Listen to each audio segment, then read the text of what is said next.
लोकप्रिय रूप से पॉप के राजा के रूप में संदर्भित माइकल जैक्सन ने अपने चार्टबस्टर एल्बमों के साथ संगीत की दुनिया में इतिहास रचा। इस जीवनी के साथ उनके बचपन, पारिवारिक जीवन, उपलब्धियों, मृत्यु आदि के बारे में जाने। जब वे कहते हैं कि आकाश की सीमा है, मेरे लिए यह वास्तव में सच है। माइकल जैक्सन की इन पंक्तियों ने उनके जीवन और संगीत के प्रति उनके प्रेम को खूबसूरती से झेला। एक संगीत परिकल्पना और उत्साही, जैक्सन ने लोगों को संगीत को देखने के तरीके को बदल दिया और अपने चार्टबस्टर्स और बेस्ट सेलर्स के साथ कभी न खत्म होने वाला क्रेज पैदा किया। उन्होंने पॉप और रॉक को अपना जीवन और रक्त दिया और संगीत के इतिहास में अध्याय लिखे जो आने वाले सदियों तक जीवित रहेंगे। ट्रुस्ट अर्थ में एक संगीत प्रस्तावक, यह उनकी उत्कृष्ट उपहार और विलक्षण प्रतिभा थी जिसने उन्हें विश्व स्तर पर एक सनसनी बना दिया। उनके अनगिनत पुरस्कार और सम्मानजनक उपाधियां, जैसे कि किंग ऑफ पॉप और art of the decade, generation, century and millennium, उनके मोहक संगीतमय करियर की एक शानदार गवाही हैं। उनके सर्वोच्च संगीत ने दुनिया भर में लाखों लोगों का दिल जीता, जिससे उन्हें लगभग 4 दशकों तक लोकप्रिय संस्कृति में एक वैश्विक शख्सियत मिली। जबकि उनकी विशिष्ट ध्वनि और शैली कई हिप हॉप, डिस्को, समकालीन R&B, पॉप और रॉक कलाकारों के लिए बहुत प्रभाव डालती है, यह उनकी कोनीय नृत्य शैली थी जो नृत्य की लोकप्रिय शैलियों में से एक है। वह आज की लोकप्रिय नृत्य शैलियों, मूनवॉक और रोबोट के पीछे थे, जो दोनों MJ शैली का नाम है। यह संगीत, नृत्य और फैशन में उनके अथक योगदान के लिए था कि उन्हें सभी समय का सबसे सफल मनोरंजनकर्ता नामित किया गया था। बचपन और प्रारंभिक जीवन अफ्रीकी अमेरिकी मजदूर वर्ग के परिवार में जन्मे, वह जोसेफ वाल्टर, जो जैक्सन और कैथरीन एस्टर स्प्रूस के 10 बच्चों में से 8वें स्थान पर थे।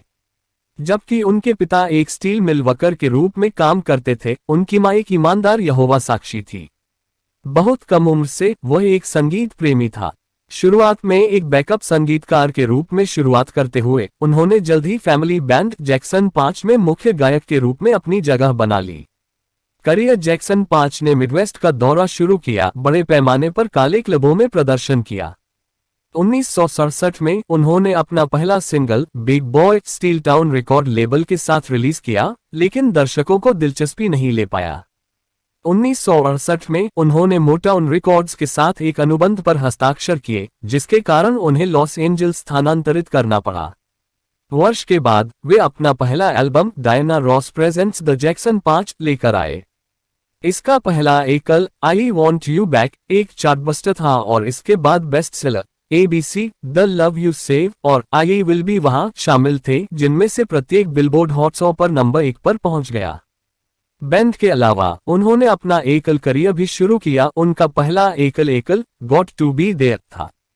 गीत भगोड़ा सफलता के साथ मिला और एक एकल कलाकार के रूप में अपनी प्रतिष्ठा स्थापित की। जैक्सन 5 बैंड ने 1975 में मोटाउन रिकॉर्ड्स के साथ अपना जुड़ाव वापस ले लिया। उसी वर्ष उन्होंने एक नए नाम जैक्सन के तहत एपिक रिकॉर्ड्स के साथ समझौता किया। 1976 से 1984 तक बैंड ने अंतर्राष्ट्रीय स्तर पर दौरा किया और 6 नए एल्बम जारी किए। वह समूह के लिए एक प्रमुख गीतकार बन गए, एक के बाद एक कई हिट लिख रहे हैं। इस बीच उन्होंने 1979 में Quincy Jones Off the Wall के सहयोग से अपना एकल एल्बम लॉन्च किया। यह एल्बम एक जबरदस्त हिट था और 4 US शीर्ष 10 हिट उत्पन्न करने वाला पहला गाना था। यह बिलबोर्ड 200 पर नंबर 3 पर पहुंच गया और अंततः दुनिया भर में इसकी 20 मिलियन से अधिक प्रतियां बिकी। 1982 में एल्बम थ्रिलर के रिलीज होने के कारण द वॉल से बहुत बड़ा प्रभाव डालने की इच्छा पैदा हुई। एक भव्य ब्लॉकबस्टर एल्बम ने दुनिया भर में सबसे अधिक बिकने वाला एल्बम बनने के लिए सभी रिकॉर्ड तोड़ दिए। यह 37 सप्ताह के लिए बिलबोर्ड 200 चार्ट में सबसे ऊपर था और एक खिंचाव पर 80 सप्ताह के लिए 200 के शीर्ष 10 में था। एल्बम ने 65 मिलियन प्रतियां बेची और अमेरिका में एक डबल डायमंड का दर्जा हासिल किया। 1983 में उन्होंने लाइव प्रदर्शन के लिए अपने भाइयों के साथ पुनर्मिलन किया। यह वहां था कि उन्होंने अपने हस्ताक्षर नृत्य शैली मूनवॉक दिखाया, जो एक महाकाव्य बन गया। मैजिक को मंच पर बनाया गया था क्योंकि उन्होंने चार्टबस्टर बिली जीन को गाया था, जबकि मूनवॉक पर प्रदर्शन किया था। 1985 में लियोनेल रिचे के साथ उन्होंने वी आर द वर्ल्ड को सह-लिखा, मूल रूप से एक चैरिटी सिंगल जो लगभग 30 मिलियन प्रतियां बेचकर अब तक का सबसे अधिक बिकने वाला एकल बन गया। 1987 में थ्रिलर का अनुसरण हुआ जब उन्होंने एल्बम बैड रिलीज किया। हालांकि एल्बम थ्रिलर की भागदौड़ की सफलता को दोहराने में असमर्थ था, लेकिन फिर भी यह एक ठोस चार्टबस्टर था। इसके साथ एकल बिलबोर्ड हॉट 100 पर नंबर 1 स्थान पर पहुंच गए। इस एल्बम की दुनिया भर में लगभग 45 मिलियन प्रतियां बिकी। 1988 में अनुकरणीय पॉप स्टार ने मूनवॉक शीर्षक से अपनी आत्मकथा जारी की।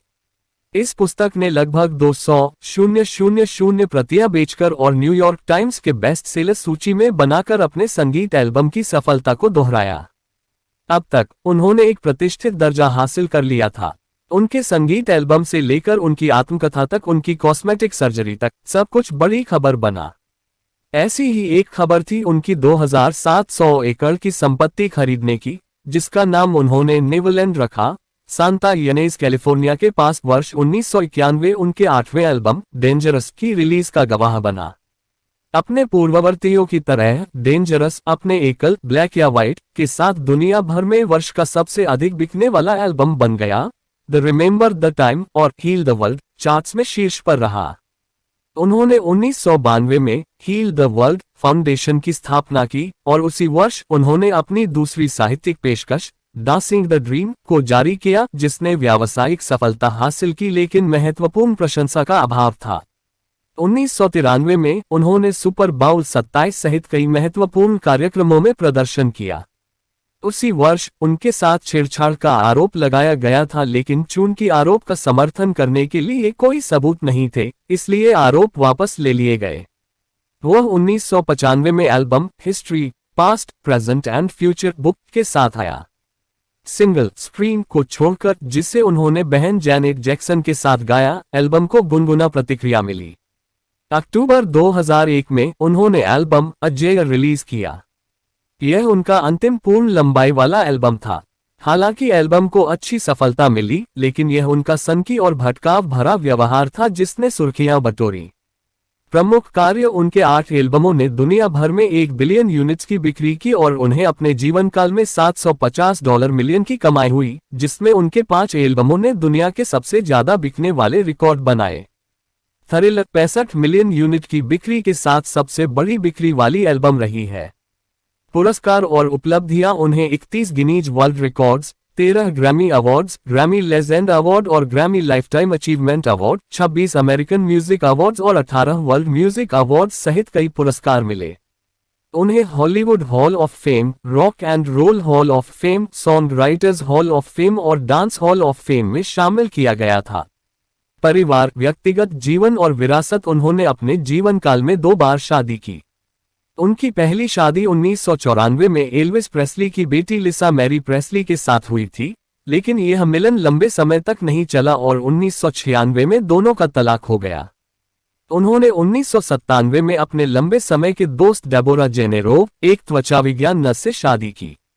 युगल को 2 बच्चों माइकल जोसेफ जैक्सन जूनियर और पेरिस माइकल कैथरीन जैक्सन के साथ आशीर्वाद दिया गया था। 1999 में दोनों अलग हो गए। कृत्रिम गर्भाधान के जरिए एक सरोगेट मां से उन्हें तीसरा बच्चा प्रिंस माइकल जैक्सन 2 हुआ। 25 जून 2009 को कार्डियक अरेस्ट के बाद किंग ऑफ पॉप का अप्रत्याशित रूप से निधन हो गया। उनकी अचानक और दुखद मौत ने रॉक का वैश्विक प्रकोप बढ़ा दिया, क्योंकि लाखों लोगों ने उनकी मृत्यु पर शोक व्यक्त किया।